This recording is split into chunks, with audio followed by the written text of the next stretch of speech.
Hi, welcome to Series 2, Episode 3 of our podcast, Sages Retreat, home of all things dad and games-related current events, along with anything else we can think of. My name's Lee, and this is my co-host, Nathan. Hello. Bit slow on there. And today, we are joined by our special guest and fellow gamer, Sam. Hi. And today, we're going to be talking to Sam about her experiences of being a gamer. Welcome, Sam. Hello there. For a start, how are you? Perpetually bored. Okay, I was going to say we don't need to make it complicated, but I think you've nailed it just by saying we're bored. I was going to say, Sam, don't drag it on, please. Sure, he's just going on and on and on and on. But no, I think you've captured a lot of what we're all like at the moment. Exactly. I love having time. I love having time off. I won't deny it, I love having the time off. But I had 10 years off while Karina was at work. So for me, I'm just like back to what I was a little while ago. And for me, it's like, just back to normal. Because for me, working was odd. I was like that year that I was working and then it's not like I've never worked. That sounds really bad. I've never bothered with working. So scum. But it just feels like I'm back to the way it was and I've just fell back into a routine. I was thinking about work the other day and I'm like, oh yeah, I'm probably back to work in 2 months or something, or wherever it'll be. It'll probably be longer than the way it's going. And I tried to remember the names of some of the people that I work with, and I'm like, I know that one. And I got to about 5, and I went, shit. It's not that I don't. If I know some of you watch it, it's not that I don't care. It's just that names aren't that important to me. They just kind of roll in and they just roll back out again. I'm good with faces and random obscure things from the past. But yeah, so I told you I waffle. That's great. What you've been up to just in the last couple of months? I mean, just as a general. Yeah, I mean, as much as anybody can do in this current climate, I suppose. Homeschooling, so much fun. Yeah. Not. The homeschooling that people are forced to do, and I mean it by that, people are forced to do by the schools, what are they given, is very different from the ideas of homeschooling in a traditional sense. I mean, that's a whole other sort of conversation, which we're not having sort of today, but that it's not like a homeschool, it's like a forced education at home. It's like it's very different. It is, from what it's think, almost like, government are still trying to reach them targets, even the parent, and you're the one teaching. Well, I think they're just kind of scratching out a year or so, aren't they? Just like, well, that was not the best. We'll just roll on. Yeah. What will be interesting is in a couple of years when the kids come out with results that, let's say, are still good, is if people will be going, see, it didn't matter. Yeah. It wasn't a big issue.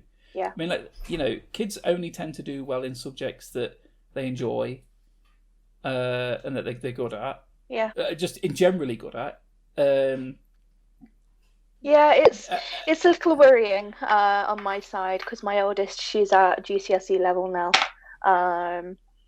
Fortunately, exams have been scrapped for this year, and rightly so, I think. Yeah. But yeah, a little bit stressful, a little bit worrying because of that. Obviously, I just want her to do as well as she can. And the pandemic just upheaved everything. Obviously, everybody in the country is in the same position, though, especially if you've got children, which you guys have. Hundreds. Yeah. Hundreds. as a collective, like us 3 on here now, we just get them children in. We just I'm like 4. You've got 4. Nathan's got 3. We've got 10 kids, 11 kids between us. Yeah, we're just knocking them out, aren't we? We're just supplying safe to say we've all done our job. Supplying the country with the next generation, and someone's got to do it. I've had people say to me, "Oh, you got so many kids." I'm like, "Yeah, I guess so," but it's like my the grandchildren, if you like. So I've got, how many cousins have I got? 1, 2, 3. I've got there's 6 of us all together. I'm the only one that's got children out of those 6, and I'm like, I'm carrying on the name. Lead me to it. This is, I'm in terms of families, I think we're probably still quite low in terms of us having children. So you can't Yeah, really. it's exactly the same here. I've got a brother. He doesn't have children. I don't think he has any plans to have children either. So as far as I'm concerned, I have done the job for both him and I. So Yeah, well, exactly. No, so some of my other family, they've got quite a lot of children. My like half sisters, half brother, they've got quite a lot of kids, sort of themselves. So I mean, but I'm not yeah, part of that family, so that doesn't really count for me. I guess I am yeah. part, but I'm not This is on part. my If that, mother's side anyway. Yeah, on my father's side, it's a completely different story. yes, And totally there's different lots of story. Yeah, children. totally different story for the other Yeah, side. Uh, yeah, so by the sounds of it, you are yeah. surviving. Yes. We had COVID. We had a positive COVID test. I did to start with, and that came back to. So I ordered it on New Year's Eve. You ordered Uh, coronavirus. or yeah, Yeah. I Yeah. ordered the coronavirus test on New Yep. Year's Eve after I did become unwell. Yeah. At first I thought it was just a cold to start with, just a mild cold, a little bit snotty here and there, a little bit of a cough, but I wasn't worried at first. And then Yeah. I lost my sense of smell and taste, and it was How do you, weird. It how do was you so weird. survive? How do you Uh, survive that? I've had one other person. Sorry, I've had one other person say that they had it and not being able to taste or smell was the worst part of it. It really is. And I know of people that haven't actually got it back yet. And to those that haven't had it, it's so hard to describe. I imagine most people lose their sense of smell when they have a bog standard cold. Um, but it, You get stuffy, don't you? You get like blocked up. So yeah. yeah. And my experience of that for just a standard cold is it happens quite suddenly. So your senses will go suddenly. But equally, they will come back suddenly as well once your sinuses have cleared. Whereas this is entirely different. Even once you're over the virus, that sense of lack of smell and taste still lingers. Hmm. And it's only just starting to come back now, and it's a very gradual process. It's not nice. Yeah. uh, They reckon there's a interest, lot of long term effects, don't they, of yeah, having coronavirus. So you have your immediate symptoms and what's when you've got it and how you're unwell. Let's just say it's not serious. It's just a general unwellness. Because obviously, the majority just are generally unwell, aren't they? You yeah, lose your what's it called, anosmia. yeah, that's it. Where you Yeah, lose sense of smell. Yeah, yeah. And then you recover. But they were saying a lot of people, if they were quite bad with their lungs, like a lot of these people are yeah. still ill months after. They're still suffering. So Yeah, um, I'm I'm not gonna lie, I was a little bit dubious as to how it would affect us. Um, uh, it's one of those out of sight, out of mind kind of things. yeah, So if it's not happening to you personally, it can be a bit of a struggle to relate to other people that have had it before. you, you don't Uh, understand, do you? You can't. no, You no, can't understand absolutely. it. Um, Now I've had it, I get what the fuss is all about. Okay, okay, I get this, the seriousness of it. I get okay. how others would be taken seriously ill with it. Um, I consider myself and my family fortunate that we only had it quite mildly. But yes, myself, Terry, my housemate, and my eldest all had positive tests. Oh, Uh, Did Terry have a positive test as well? I didn't realise he He was. did. He did. He was really bad with a cough, actually. He was Oh. coughing so much. But yeah, we got positive tests the first week of January. So Happy New Year. Um, Yeah, it's good that you're all in one piece, I guess, isn't it? I mean, yeah, ultimately, you're all still here, you're all still annoying each other, and I guess that's what counts. Still talking about coronavirus. Okay, I hadn't seen one of my neighbours. So I introduced to Nathan, one of my neighbours for a while, and he was in hospital, and a couple of weeks ago he died. He was only 65, so he was still both his parents had died in like their 90s, and he was relatively healthy. And it was just like, wow. It's awful. Today he was buried today. The funeral, and the car's pulled out, and I was like, and I think it's the first person I know to be affected that's not that I know, but that's kind of local. I imagine it was very impactful. But seeing those cars, and he's got loads of kids and a couple of grandkids and that. But yeah, seeing those cars today, I was like, kind of hit me a little bit. I was like, shit. It wasn't. I mean, I was nosy, so I wanted to see what was happening, because we're all like that. We all have a look out the window, don't we? What's going on? But yeah. I was respectful. I wasn't like, why aren't you wearing a tie? It wasn't like that. It was, I wonder what's happening. But seeing it, I was like, yeah. One of the sons came around with a note asking if for people not to be parked up on the road, because my road, it's a dead end, it's quite small, there's a lot of cars. The roads were clear, but I was talking to him, and he's one of the sons that I sort of get on with when we chat to him, and he just looked absolutely. He looked like he'd lost a bit of his soul. Like, it's the only way I can think about it. It looked empty, and yeah.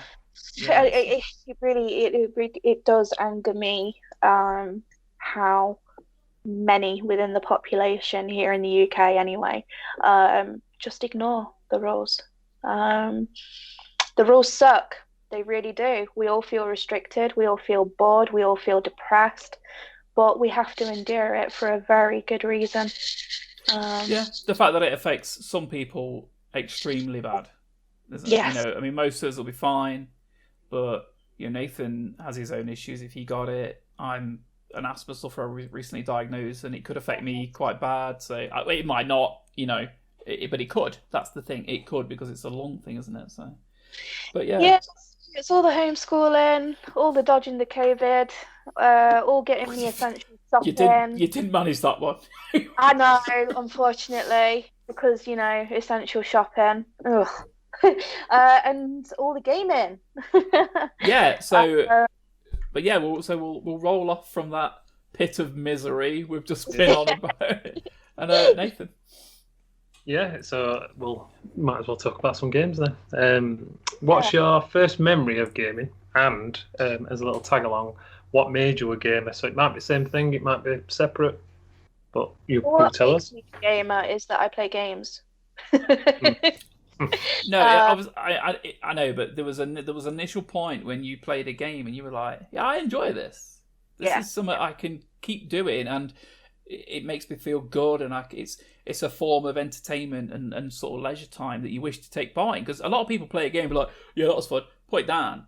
Now, that's not what I'd call like a gamer. A gamer is someone who likes to play every day or every other day. They like to have that escapism. Yes. But what was that? A part of their almost everyday life. Yeah.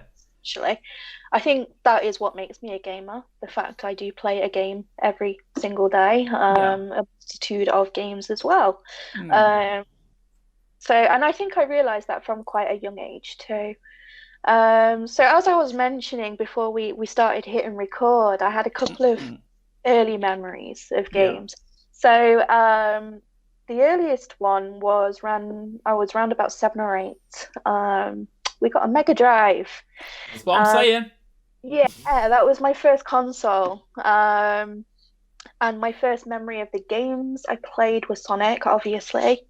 But also a game called Columns. Yeah. I don't know if either of you have heard of it.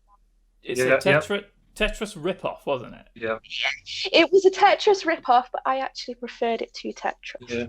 It had like jewels, didn't it, that did it? Yeah, because it looked pretty and it sounded pretty, even for Mega Drive standards, in my opinion. So yeah. I do remember Columns. I do remember it. I didn't own it, but I do remember seeing it and being like, that's clearly a rip-off. I'm not going anywhere near that. I had it in a 3-1, like 3 games in one. I had it in that. But what else did it come with? I think it was like a MotoGP game, It maybe, was. and It was. something else. Yeah, It came. I think there was some sort of sport game with it as well. like a football one or something. Football game. Yeah, Yeah. I think so.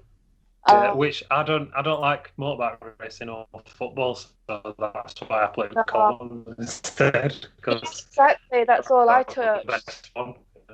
And it was a console of cartridges. You put the cartridge inside, and that was just like, yeah. Considering how we download, install games today, uh, even moving on from cartridges to CDs with the PlayStation and so on, it's just so retro. I've got just to interrupt. It was columns. It was Super Hang On, and it was World Cup Italia '90. So it was football. It was a football game. Yeah, that was the Mega Games. Mega Games 1. It was called. It was just a generic looking box. Yeah. I had to look it up. 3 games in one. So yeah, I had classic Sonic as well, which I absolutely blitzed. Sonic 1 or 2? Sonic 1 or 2? 1 and then 2. Okay. Yeah, I think we got both in the end. So moving on from that, I wanted to actually talk about my first experience of the PS. Okay. Was that your next step? Was that the next step of console? Yeah. Yes. Right, okay. Unfortunately, I did not own a PS1 for quite a while, but my first experience was going around to a friend's house, and he'd recently got one. His mum had bought him one. So his mum and my mum were like besties. We'd go over on occasion so they could hang out, and then me and Adam could hang out as well. I'm not sure where this is going. Well, at this point I was 11, so not very far. Not if I was around watching. So this particular weekend I went over to Adam's, and he's like, yo, got PS1, do you want to have a look, do you want to play? Look what I've got, new shiny. At that time it was such a massive leap from Mega Drive. In terms of everything, really, processing, graphics, being able to save your progress, etc. It was. So the memories are a little distorted here, but I vividly remember playing Crash Bandicoot on this. Okay, yeah. And absolutely loving it, and asking my mum for a PS1 at the time as a result. And we did eventually get one as well. But what stands out for me with this particular memory is that it happened on the weekend that Princess Diana died. And so, memory is that weekend is so interesting, just in the sense of having this profound new experience mixed with this absolute traumatic event that the whole country reeled from at the time. But being the age of 11, I didn't fully understand the magnitude of her death.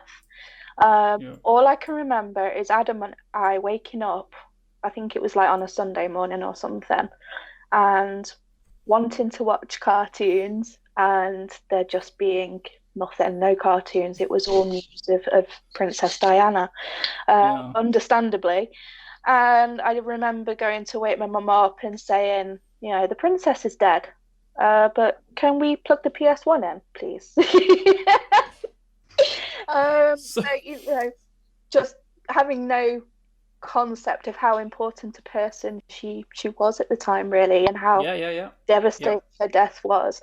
For me, her dying correlates with my first PS1 experience. So, I get that. No, I get that. When it's a traumatic event, you often remember all this superfluous stuff, this other stuff that surrounds it. So when where were you when this happened? Exactly. So when she died, I was in bed. My mum would come upstairs, and she'd woken me up. Princess Diana's died, and I was just like, okay. Because I was only what? How old are you now? So you're 4 years older than me. Yeah. Okay. So yeah, I was still only young, and never been a big fan of the royals. I was never invested in that, and I didn't really connect with who or what they are or were, and I was just like, oh, that's pretty shit, isn't it?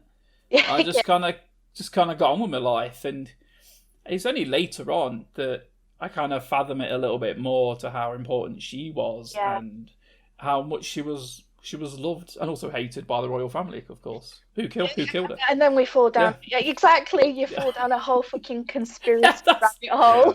Yeah. Exactly. I actually fully agree with you on that one regarding her death.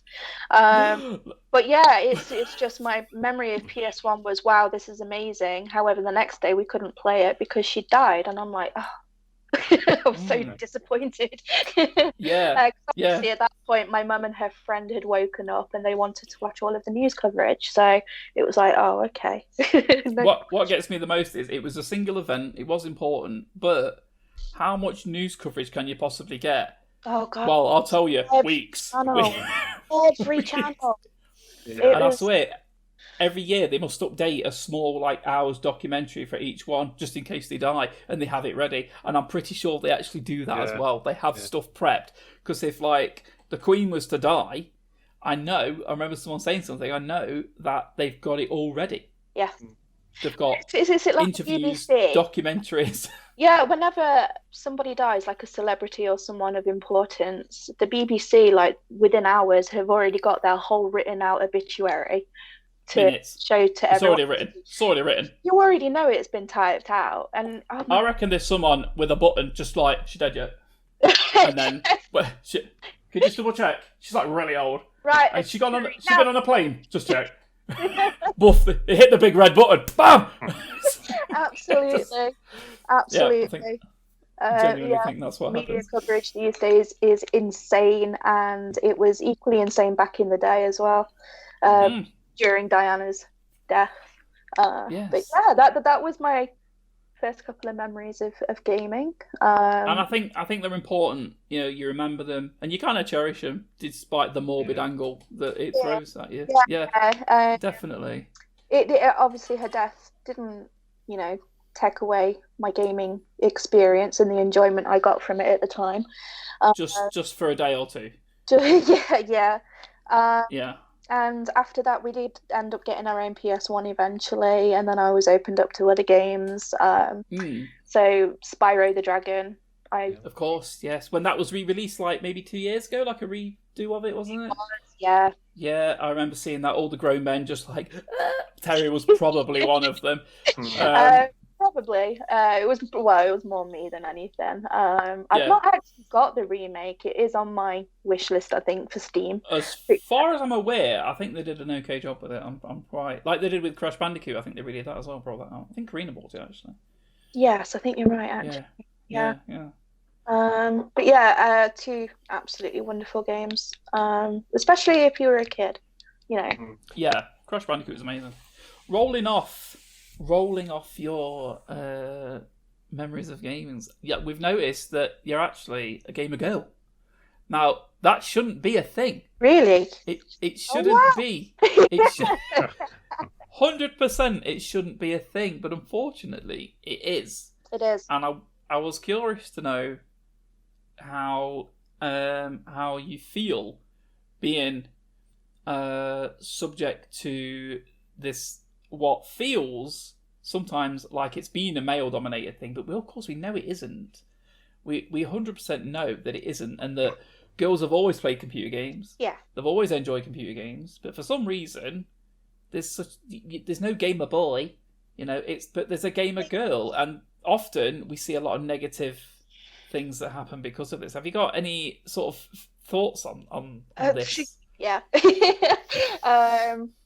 So I guess from my own personal experience, I've not had too much of an issue, mostly because I've got friends who are nice and open-minded. That's it.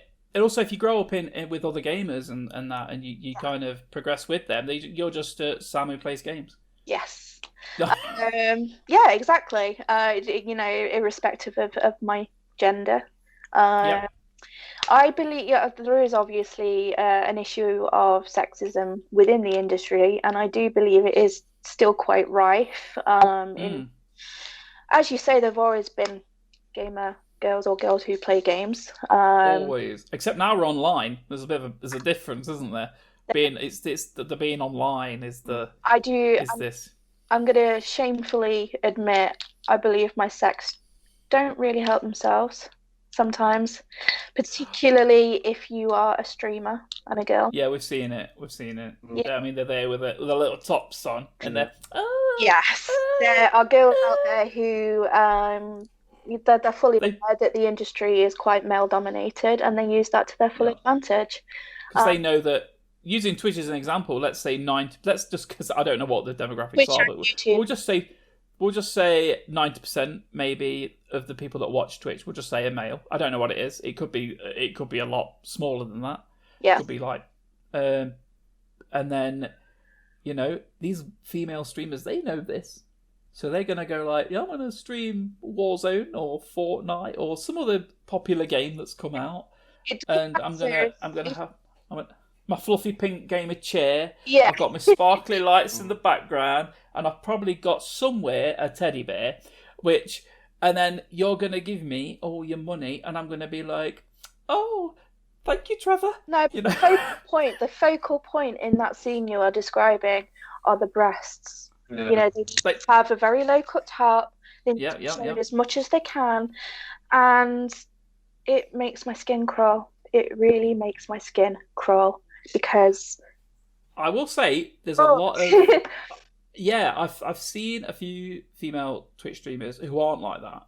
Yes. And I'm like, yeah, sad, but I still feel that they probably get watched a lot still because they're female. I still feel like they get a lot of male attention because they're still female, and ultimately they have this girly element, which, you know, what's the word? Is it a simp? Is it the simp? Is it you know that? Yeah, you must have heard that word. Tell me you've heard. Have you not heard that word? No. It recently got banned on Twitch. You can't say it now. Yeah, it's actually fully blacklisted, and it's used as an insult. So it's like, we'll use the example of it being a male that is kind of obsessed with a female streamer, always giving them praise, always defending their honor because apparently they need that, and always giving them money. And it's what they call simping. So they're a simp, and it's been used as a bit of an insult. So like if someone's a bit of a nerd and they go like, oh yeah, there's this streamer, and they go, oh, you simp, it's become an insult now. And so yeah, it's been bad. I thought you might have heard of that actually. I mean, to be fair, I don't actually use Twitch that often. Right. So if I do watch any streams or anything like that, I just go to YouTube for the most. Yeah. I think it's harder to find streams on there. Gaming wise, it's quite hard because it's dominated by this kind of like Southeast Asian market of mobile games. There's a lot on there, and it is dominated by that. There's other stuff obviously on there, but it seems to really connect over there. Is really connected with the YouTube streaming, which is fine. I don't give a shit. I don't watch it anyway. So, and to be fair, it's not often I watch game streams anyway, just in general. Yeah. But yeah, if I ever do go for something like that, I just go to YouTube for the most. But I believe it is still an issue. I thought you were going to start singing then. I believe. It came in my head. Samantha, don't sing. I believe it is still quite a prominent issue within the industry. I believe it is getting better, but it is slow progress.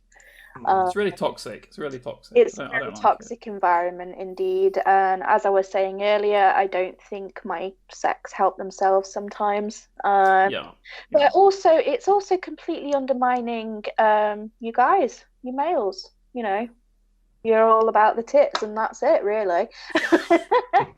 And that, fortunately, that is not my experience. I have male friends. The lion.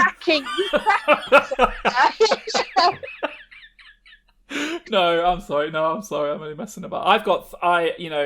Nathan has 2 daughters. I've got 3. You've got 2 yourself, and I think, you know, we have to portray this decent male kind of figure for them to look at. And I get what you mean. There's lots. I mean, Holly's got a lot of male friends. Yeah. A lot of male friends, and they're all sound. My friends are, do you know what I mean? yeah, I think the new generation of little boys that's growing up, I think, are a lot better than what they used to be. Yes. Hopefully they'll be fine. But I mean, like I was saying to you yesterday when we was testing, Holly's tough as you like. She don't take any shit off anyone. She don't mess about. And we was not it's sort of similar. She was playing. I think she was playing Fortnite, and she hadn't played a lot. She likes to play it every now and again for a bit of fun. And she was on with some other people, and she was sort of chatting to them. And I was like, "Come here, Holly." So I took the mouse and keyboard off her, and I'm like wrecking them. give her a bit of like, and she's like, yeah, they're good at shows. They're good, aren't they? I'm dead good, and these lads were getting like smashed. That was pretty funny, to be honest with you. But I think that's what you got to do, innit? You got to big them up a little bit. She was feeling a bit like, oh, they're killing me. I'm like, I'll sort them out. And to be honest with her, rubbish. I don't know why she was getting killed. Oh, bless. to be fair, I should have banned her from playing. Just like, don't play anymore. Just don't play anymore. You're not very good. Just don't play anymore. My oldest, she's into Fortnite. Whenever a new season comes out, she's just generally on it. She's really bloody good. You know, she's 15 and she's been playing for a couple of years now. Most of the people she plays with, I believe, are male, apart from one who is the best female friend. Equally, most of the people that I play games with are male, and they are respectful. They're decent, you know. It's not all about tits. No. And they have the grace and the kindness as well to compliment their female friends on their gaming skills where it is due, and that's what we need. I think, as well as more females within the industry itself, more female developers and so on. 100%. There's a lot of female. There's a lot of female developers out there, isn't there? Yeah, but again, I think it's only been a very recent thing, like last years, you know. Yeah, I think that maybe they was afraid to go onto those courses to learn. They more, you know, avoid them a little bit. Maybe they were a bit intimidated by all the too much puck sword, all the testosterone. Like, then again, I can't imagine programmers and like game developers being like this. I think they're that's a bit stereotyping. I think, but I think they're a little bit more placid and maybe not quite so aggressive. Yeah. It's great. It's great. There's loads of great female developers out there, and I listen to a few podcasts I listen to. They often chat to some of them, and it's fantastic. Yeah. It's absolutely. It's getting better. It's slow progress, I think, but it is getting better. And I think, like with many issues in the world, to be honest, it's going to be one of those generational things. So you know, the next generation after us will bring more. What's the word I'm looking for? Open-mindedness, I suppose, and so on and so forth. But I've been fortunate. I've not had that much abuse as a girl gamer, I suppose. I think the most abusive it got once was somebody in World of Warcraft thought I was a gay guy. I told him I was a girl. I don't know why now. I can't even remember the context of the conversation, but he went, nah. I think Terry told us this exact same story. I think. Yeah. Like, Terry, are you a gay guy? He's like, oh my god. It's like, no. Oh, sorry, Terry. So what are you? So jumping off from being a gamer girl and repping the ladies out there. What are you playing at the moment? I know one thing, that you play Stardew Valley a lot. Maybe. You have over. I checked the other day. You have over 1,000 hours on that game. 1,300 to be exact. Right. The fact that you know is bad. Right. I mean, it is a good game, and I can imagine you being able to do that many hours. So. Yeah. Stardew Valley is it's so chill. It's just so chill. It helped me a lot through some mental health issues a couple of years ago. Of course, it's been out a little while now, hasn't it? It's not like super new. It's been out, what, 4 years? Is that? I don't know. I'm curious. Oh, look. But I think it was 2016. I think it's not called Strawdew Valley. I just googled Strawdew and it just went, no, what's that? Yeah, I think it was 2016 though. Well, thereabouts. Apologies February. for children. No worries. um, We all have them screaming. It was 2016, yeah, February. It was came on Steam February 2016, and it's one developer. Initially, Yes. it was one. Yeah. It was one artist. He did everything, didn't he? Music, programming, and he still does. so I heard that he had someone helping him. No, Might be wrong. He's got a bit of a team. You know, since Stardew was a massive hit, he's obviously raked in the money to put a team together. This team, from what I knew, are actually working on something else, not Stardew Valley. Apparently, he works on Stardew entirely by himself still. So yeah, since its release, there's been several updates. What I enjoy about it is there is a cute little mini story you can follow, and for the most, it is just creativity and being able to design your own farm as well as farm your own crops and raking all of that dollar. And it's just a little pick-me-up game, I suppose. It makes you feel good. It makes you feel like you've accomplished something. Yeah. I have played some of Stardew Valley, and I sort of kick myself because I feel like I could play more, but I find it's too chill. I kind of get a bit bored and then don't go back to it. And but I've done that probably about 7 times. Yeah. Do you know what I mean? It's like I start it, I'm like, I made a character. And I do my little, and I do, my little pickaxe, and I'm going for it, and I get some rock, I get some trees, I plant a few bits, I go talk to people, and I go play something else, and I just forget about it. Yeah. And then, several months later, I'll see it in Steam, and I'll go, I started playing that, and then I'll have to make a new save. Yeah. I can't carry on. It's brilliant. It's helped me through some difficult times. I'd say my game for 2020 that I still sort of play is Astroneer. The big game, the one game, your favourite game from 2020, Astroneer. Yeah. Yes. Yeah. Tell me about Astroneer. I played a little bit of it. Very similar reasons to Stardew Valley. As in, it's been my lockdown game, I suppose. Yeah. It's like an open world sort of sandboxy kind of game. Survival game? Would you say survival game? There are elements of survival in the sense that you cannot run out of oxygen. You will constantly have to be tethered to your oxygen supply. Right, through little posts and a wire that you put. Yeah. Yes. Yeah. Okay, I remember small bits. Have you played it, Nathan? No, I don't think I've even heard of it. Yeah. Well, get on it. I'm gonna have to. It does sounds like something I'd play. So it's really good. There isn't a massive element of survival, as in you don't need to eat and drink and sleep, for example. But yeah, you do need your oxygen. You do need to go and mine for resources, and there's a lot of base building involved as well. And it has that kind of satisfactory sort of Lego game feel, in that things just kind of click and slot into place. I'm trying to find the word to describe, but yeah, it can be a little bit similar to the Lego games in the mechanics, I suppose. You have to find things and create other items and then put them together to make. Yeah. As I say, I played a little bit, maybe an hour or so. Yes. You start off on your home planet. Altogether, there are 5 planets and 2 moons to explore. That's no moon. You can go.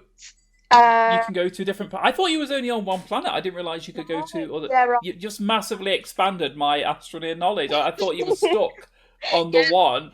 There are multiple planets you can explore. Obviously, you need to progress on the first planet. You need to gather resources to make a shuttle, for example. So then you can go and explore other planets. This sounds like The Martian. You're describing The Martian. He's on this planet. He has to make stuff, put things together, and then blast off in his shuttle. I've actually been told it's very similar to No Man's Sky. In that you need to travel around and farm resources, and that you can only get certain resources from other planets and so on. I have played No Man's Sky, and I will say it's not dissimilar. It's not dissimilar. So there are similarities, definitely. There's a lot. I think there's a lot of big differences, but it's definitely that initial part of crafting, getting resources, definitely similar. And it has that cartoony element to it. It's very colourful. It's nice to look at. It's easy to look at. It's not gritty. It's not irritating. It is quite graphically demanding, like surprisingly so. Mostly for draw distance, I think. Were you playing? So you were playing on PC? Yes, I think it is. Yeah, it is available on console as well. But can you play Can you do multiplayer with it? It's multiplayer, and that's one of my favourite features of the game. I actually lost the first time I played Astroneer was early last year, and I played it with my ex and one of his friends, and we lost the entire day to it. I thought he was going to say the game save. I thought he was going to say we lost the entire game save. We never played it again. Fuck that game. I'm not doing it anymore. We just had so much fun exploring, going, oh, what the fuck is that? What does this do? And can we drill? How far can we drill into this planet before we fall out the other end of it or something? Oh, that's brilliant. That's brilliant. I think, Nathan, if it's something, I think it's on Game Pass, Oh, I actually need some more guys to play it with because I need to knock off some multiplayer Steam achievements. They could be girls as well, though, yeah? Huh? They could be girls. You say guys, they say it could be girls. Or is guys a generic thing? Is that what I mean? Guys and girls. Okay, just checking. I didn't want you to be sexist only because, as far as I'm aware, girls play games as well. So, Well, say I need to find some more guys to play with. I kind of use that term loosely. I mean, girls and girls. Right. Girls and girls, of course. Yeah. No, Astroneer. Yeah, it's interesting. And that's another game which I played and then forgot about. Okay, yeah. There's a little bit of a story to Astroneer 2. However, I will not say what it is in case you give us a hint. Give us a little snippet, a starter snippet, something that we can look forward to, but won't ruin it. Like you're actually a rabbit. I don't know, something. Not a major plot twist. Just not like oh my god, you die. One of the objectives with each planet and moon that you explore is you need to try and drill down to the core of it. And when you do, you will find something. So that's all I'm saying. Okay, yeah, that's fine. That's not a spoiler. Maybe I don't know. Yeah, yeah, that's not a spoiler. But also, the dev team for Astroneer are incredibly receptive to their audience. There is an entire Discord channel for the game. The devs often, use it. Okay, that's good. That's good. In addition to players, there is a lovely community for Astroneer. Equally like with Stardew Valley as well. So. Oh, okay. Yeah, and then towards the back end of last year, I finally picked up Resident Evil 3 on sale, the remake. What's that on? Is that on PC as well? Steam, is it? Or yeah. I've heard it's not as good as the second, Resident Evil 2 remake or something. Because I loved the second one, and I laid off getting the third. My mate got it, and he wasn't impressed, and he loves Resident Evil, but. If you say it's good, I'm going to take your word for it over his. To be honest, I'd probably in agreement with your friend. So it was a bit of a mixed bag. The second remake was absolutely flawless. It was amazing. Replayability of it, insane. Trying to get your S rankings on every run that you do on both characters. The interactions you have with Mr. X, one of the bad guys, I found to be incredibly intimidating and scary. And it just, it brought back all of the horror I felt when I played the original game for, was it PS1 or 2? PS1. That one. PS1, yeah. With Resident Evil 3, the remake, they totally rushed it. They strayed away from some of the story. The game is not anywhere near as long as Resident Evil 2. I've known people to have completed it within just a few hours, really. And not much replayability either, unfortunately. And it was surprising, considering how much of a good job they did with the second remake. Yeah. This is why I only picked it up towards the back end of last year, and once it had been knocked like 60% knocked off the price. So Steam are still trying to sell it full price, and I would not recommend it for full price. However, I got it for 16 quid, and for that, it's okay. It's respectable. I got 16 quid's worth of gaming out of it, so yeah. I do like to get my money. That's what matters. Yes, and Resident Evil franchise is one of my most favorite gaming franchises as well. So, yeah. Isn't there some sort of calculation to figure out if you've got your money's worth? Nathan, was it you that was on about it? Yeah. Is it like so much an hour? So you figure out how many. Yeah, go on. What you saying? I like to base, but my own personal one is if I can get under £1 an hour, then I'm happy. So and anything under that, the closer to like a penny I can get, like Elite Dangerous, I don't even know what that is because I've got thousands, like over 1,000 and odd hours on that. But yeah, if I can pick a game up for a £5 and then get 60 hours out of it, that's perfect for me. A really good deal, yeah. Yeah. I mean, in that respect, I'd say it's actually debatable as to whether you'd get 16 quid's worth of enjoyment out of the remake of Resident Evil 3. But is there not mercenaries? Because I can remember on originally, if you completed it and did a certain thing, you got like a mercenaries mode where you played as, I can't remember it well, some like SWAT team man that did some. Is that not in? I don't know. When I bought the game, it also came with an expansion called Resident Evil Resistance, and that might be what you're referring to. I have not installed it because it's massive. It's like bigger than the game itself. So I've not explored it yet. But it is there for when I want to do so. But yeah, unfortunately, I'm not too sure about that. So, but yeah, it was. Are you playing any World of Warcraft at the moment? I know you love that game. Of course. I have been an avid player of WoW for many years. Like my first memory of playing World of Warcraft was when my oldest was a baby, and she's 15 now. So is it out that long? When did it come out? Oh God! So she was born 2005, and I joined during the third expansion. So there were two. So there was a base game and the second expansion before that. So I'm going to say like 2000, 2001 maybe. I can tell you, 2004. Oh, okay then. Yeah, I wasn't going to tell you. With you being a little bit off, I wasn't going to mention it, but I thought I'd tell you because I thought I'd might be like, oh, no, that's right. Aaron was born. Sorry, yeah. No, because Aaron was born 2005, and I didn't join the game until like 2006, 2007. So yeah, that is about right. So maybe that would make sense then. Yeah. And I just, oh my God, I could gush about WoW so much, even though there is quite a few negative aspects of the game. For example, people don't like the fact that they have to pay to play, and that you have to, sub each month. What makes it worth it for me is the social aspect. How much is it to play? How much to play? Sorry, it's a tenner. And what's a tenner subscription for a month? Yeah. But it's the social aspect that really makes it for me. As I was saying, over the years, I've been in various guilds. I've met people. I've made new friends, friends that I still talk to this day. So with World of Warcraft, I believe there are many people out there that don't play because they refuse to play a subscribe to play kind of game. And in that respect, it really is what you get out of the game, like with anything, really.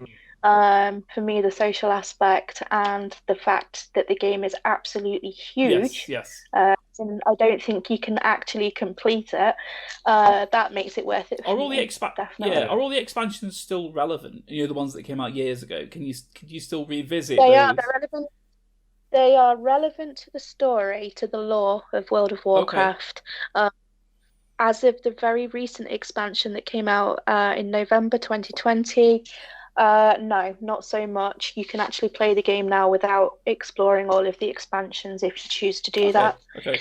So if you're gonna play it a lot and it's a big part of your social gaming, then it's worth.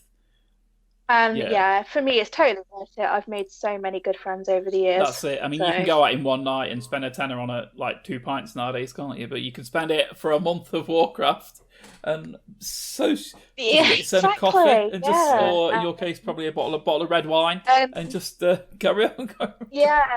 And and obviously because there's been a new expansion recently, my guild have all assembled back together again, and we're all raiding again and having a really good time. That's good. That's good. Yeah. It's good. So we'll ask you, because we always like to know, what is your favourite system and what's your favourite game of all time? I mean, I've got quite a few myself, so you might have a few yourself. I know. As well, oh my god, it is the hardest question. But you have, I think. But you have to keep it nice and simple. I will try and keep it as brief as I can. So I did give it a lot of thought earlier. My favourite system, I think it has to be the PS1. Just because of the games that I first played, I suppose. Coming away from the Mega Drive, that is. And just having, other than Princess Diana dying, having very many fond memories of the games. So, Spyro, Crash Bandicoot, the Resident Evil franchise, the Tomb Raider franchise. I'm a massive fan of Tomb Raider. Yes, you played the new one as well. You like the new ones, don't you? I've played all three of the played a lot of the first one. Really good. I really need to finish it, but I'll probably end up having to start it again though. So. Seriously, restart it because it is a cracking game. The story is brilliant. The graphics are amazing. It was a total breath of fresh air for the franchise. I quite enjoyed the archery in it was brilliant. Yes, you get to be badass with a bow. Speaking of, you asked my favorite game of all time. Yep.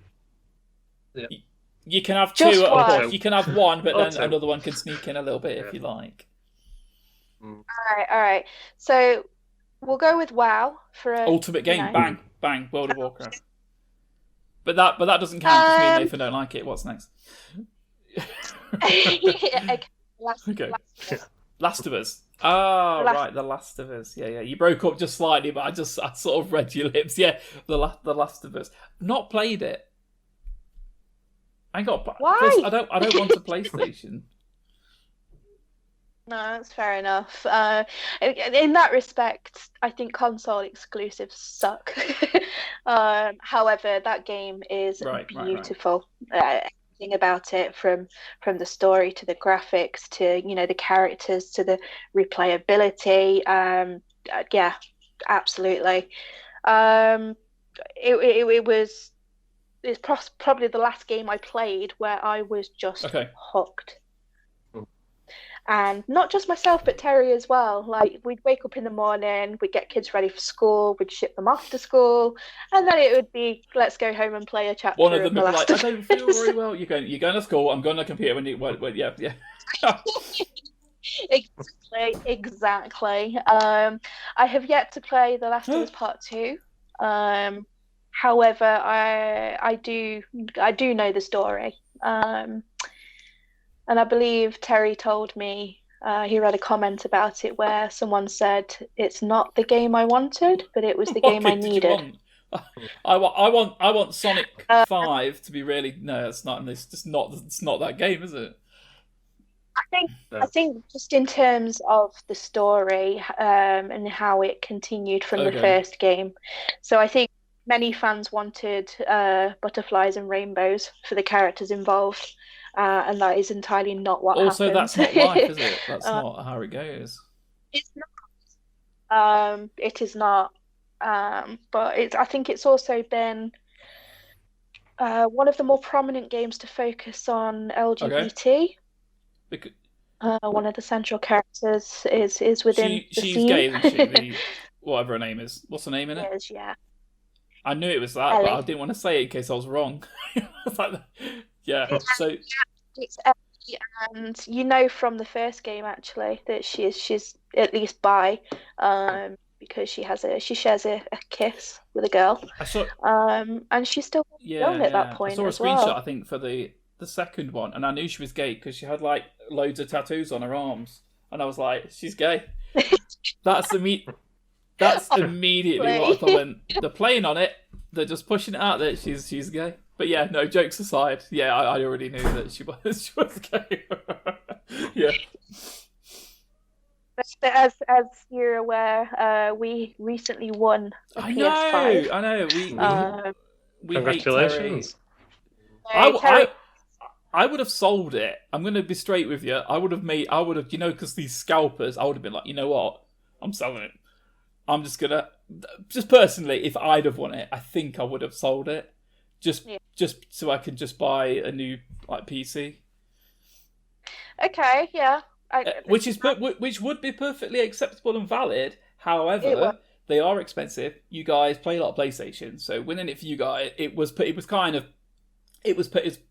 timing. Good. I mean, what did he spend? 20 quid on? Yeah, it was incredibly good timing. It was at the height of when we were suffering with COVID. We were all like, "Oh, doom and gloom, Happy New Year, yay!" Yeah. And then Happy Christmas. Like, fuck off. Yeah. I fucking hate Christmas as well. Oh, I mean, you're like my what do they call it? Not like a soul. Kindred spirit. Kindred Grinch. Yes, that's it. Yeah, we can both be miserable about Christmas together. Everyone else is happy. It's fine. I don't like Christmas. No, Christmas can fuck off. Anyway, so yeah, Christmas, a really shit start to the new year, and then Terry paid in 20 quid for 4 raffle sort of tickets, I suppose. It's a lot of money. It's a lot of money, that 20. I didn't even know he'd done it, to be honest.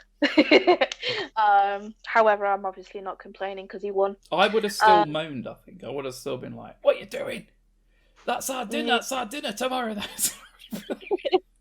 No, but bless him. The moment he won, he was in shock and he was actually in tears when he came to tell me. You shouldn't have told us that. Oh no.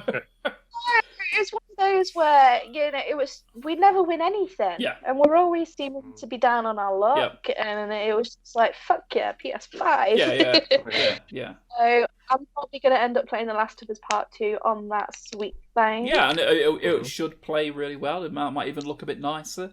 I don't know quite what happens with that magic router, but it will look. It'll look good. But yeah, favourite games right there. Is there anything that's coming out in the future? Do you know of anything is there any games that you're looking forward to? Me and Nathan, I think we struggled a little bit with this. I did a little bit when we were talking about it, but mainly because a lot of games have been delayed. So it's like, oh, there's a really good game coming out, 21, and then you look at it and it's going, oh no, it's coming out push back further and further. The next year, yeah. But and I think COVID is 100% to blame for that. But I was reading up a bit about it earlier before we started recording, and there are actually quite a few bits and bobs coming out this year. Yeah. However, there's only one of that's kind of pulling me towards it right now. Have you heard of a game called Hollow Knight? Yeah. I'm currently playing that and doing lots of YouTube videos on it. Oh, are you? Yeah. Sorry, have a look at my channel after. I've got loads of. Yeah, so I have played Hollow Knight, admittedly not for very long because it is fucking hard and it stresses me out. Yeah. However, it is incredibly enjoyable for an indie game. It's quite cutesy and it does pull me in. The story is intriguing. And yeah, I've just really enjoyed the time I have put into that. And I know that there's a new one coming out this year, which is Hollow Knight Silk Song, I believe. Yeah. Admittedly, don't know too much about it, but I can guarantee you I will be picking it up and giving it a crack. I've just sent you a link, so if you get a little ting, just take a little notification, just ignore it. It's Nathan's channel, so you can look at those videos he's got on there. But yeah, so the main game you're looking forward to is the new Hollow Knight. Nathan was on about it the other day, and it does look quite interesting. But is it one of those like hard games where you have to figure out what's going off and repeat it over and over again, or is it? Yes, but it's vinegar. also it's like the boss fights in it as well. The boss fights are solid. Right. That's. You have to be quite on it.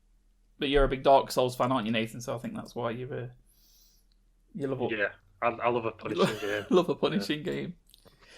I do. It's brutal, not just in terms of boss fights, but I mean the whole game is quite expansive in terms of how much of it there is. Like your map, for example, you can't follow your map. You have to like go and buy things to open your map up and be able to track where you've been on it.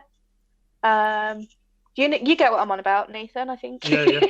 You have to you can't even see yourself on map till you buy like a compass and then pins to show where stuff is. What? Yeah. Oh, I'm not playing that.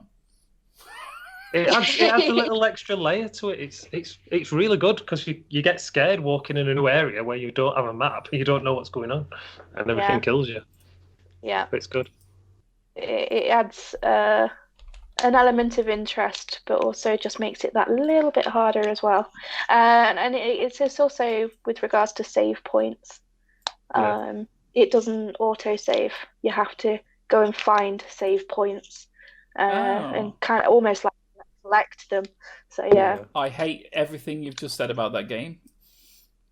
Yeah, but in another breath, people are complaining about how easy games are these days. So me and Nathan did a stream the other night, and we played Golden Axe and Streets of Rage. And the fact we completed one of the Golden Axe games, but we had to turn it onto easy because we were sick of dying. It was like, we love these games and having played them before, but playing them now, it was like they're hard. They are hard, and you have to be some sort of brutalist. You have to like enjoy self-punishment to play these games. You have to be a complete masochist. I think that's yes. I'm not even going to look what brute. I know it's a word. I'm not going to look it up. But yeah, we completed one of the Golden Axes, but the Streets of Rage we were playing, we hoped to complete. Nathan had died on the last level. I had like one life left, and it was like, well, might as well just turn it off. Yeah. And we couldn't use our special moves. And Streets of Rage. I've not played it for many years. The new Streets of Rage, Streets of Rage 4, which they came out last year, was one of my favourite games. It is amazing. It's like reimagined, but the same. It's so good, so playable. It's playing that. It reminds you of playing the original, but years ago. It's the same sort of feeling. Yeah, because when you play the old Streets of Rage, you're like, okay, a bit clunky, a bit this and that. But playing it years ago was great. But now, now, the new Streets of Rage that's come out, it's very playable. A load of fun. It's on Game Pass, and I'm sure Terry can get it for you if you ask him. I know he's got some magic way of getting some stuff on it. So, but the less we say about that, the better. But we know Terry's. Yeah. No, I'll look it up. That's Definitely. good. So the last, if you don't mind, Nathan, I'll prompt you. And the last thing I just wanted to ask you about was on Facebook. You, of course, we're Facebook friends. We see what each other's up to. But one of the things that you like to do is you're very into your art. You like to draw and to do. And I've watched you progress over a few years of going from what you like to do to what you are now, and so when I first started arting, it was a learning experience as to what my style actually is and what I enjoy doing. Excuse me. So a lot of quite distorted impressionistic portraits of girls with massive eyes. Yes, and that recently, well, over time, should I say, has become more sensible, I suppose. I've picked my medium, my favourite medium. I'm a watercolour artist. I absolutely love making landscapes. I still do my girly portraits, but I do feel I've become a lot better with sizes and proportions, and including really nice backgrounds and, just making everything more visually appealing to my art. In terms of where my art is progressing, right now it can't go very far because of the pandemic. However, after pandemic, I will be getting involved with the art house in Sheffield. So tell us what the art house is. It's just like one massive creative hub, basically, for whether you are a visual artist or if you're a sculptor. I'm not sure if they do a photography thing. I know they do pottery, though. You can go and take pottery classes Okay, there. I'm sold. I want to go make a pot. I want to make a cup or something. Yeah, a bowl. So I hope by the end of this year I will be involved with the art house, and whether that's just taking part in any of their programs or even helping to teach art if I can. That'll be something that's great. I think it's a great relaxing thing to do, and it's something that gets better. And if you keep at it, it just gets better and better and better, doesn't it? Absolutely. I mean, your son is a phenomenal artist. I actually, I'm like a billion times more his age, and yet he is so skilled. Yeah, your Jack's going places, definitely. Thank you for saying that. Yeah, Jack is I look at him, and he's still a kid. I don't know how to describe Jack. I'm very proud of him. He's doing really. He's a very hard worker. I like to think of him as just being. Yeah, he gets on with it. He's been doing portraits. That's what he likes to do. He likes to do portraits, and he's very good. He's done so many self-portraits. It's unreal. The styles that he covers, his art teachers absolutely love him. He's like, no one can say a bad thing about him. The only teacher that's ever been negative to Jack, I think I mentioned on one of these episodes before. It was a maths, no, science. I think it was a science teacher, and there was some kids messing about, and I basically went in and I did that horrible parent thing where you lecture the teacher. I went in and had a word with him. I went in and had a word with him, and after that it was fine. Teachers, I think teachers, I know they have a hard job. I get it. I'm not an asshole. I understand that, but some of them, I think, need to be reminded that we let them look after our children. And I think as parents, sometimes it's okay to just, if you feel so inclined, it's okay to not so much for the reputation, but also for their emotional welfare as well. 100%. The amount of dickhead teachers I had that affected me, and I didn't want to go in their classes. I didn't want to do anything in their classes because they were just horrible. But I went in and had a little, basically told him to do his job properly.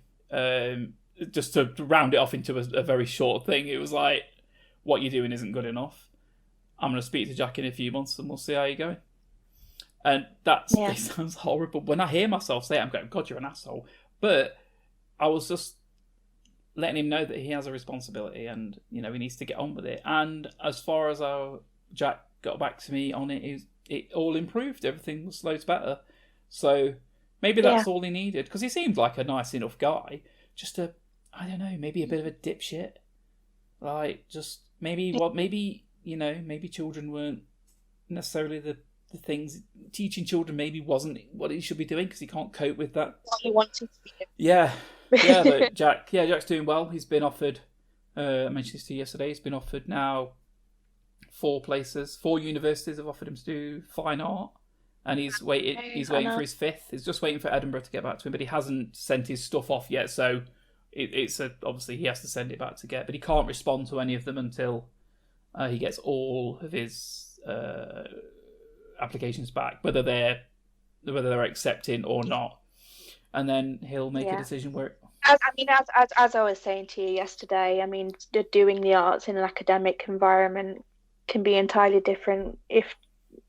Compared to being self-taught and being a freelance artist, and it can be tough, I think, because I don't think you're given as much creative freedom as you want. However, I mean, that could surprise everybody and completely be like, yeah, man, that's cool. It's a challenge. Yeah, of course. Never know. You never know. But obviously, I wish him all the best. And as I say, I do look up to him as an artist. I think he's phenomenal already. I won't tell him. He'll only get a big head. That's exactly what he'll be like. Oh, yeah. Or whatever. I'm like, sorry, I'll go and wash the pots. Oh, bless. Yeah. Right then, so that's about it. It's been great having Sam on. Great to talk to you. You're one of my favourite people, and it's wonderful to see you again. Hopefully, when this is all done with, we'll meet up again. We'll have a pint or a bottle of red. We'll do it. We'll meet up. Get Sheffield Nathan out and all, and we'll see. Yeah. Alright, It's well overdue. Definitely. So yeah, thanks for joining us, and don't forget to give us a like, give us a little subscribe. I know I'm begging, but we want one. So do it and watch it and do it. And you as well, Sam. Like and subscribe. I'm already on it. You're the best. I've been Lee. Good. And I've been Nathan. And I've been Sammy. And we will see you next time. Bye. Bye. Thanks for joining us on this episode. You can find us on various podcast platforms, including Spotify and Google Podcasts. Come and find us on Facebook, YouTube, and also we now have a Twitch channel where we're going to attempt to do a weekly stream.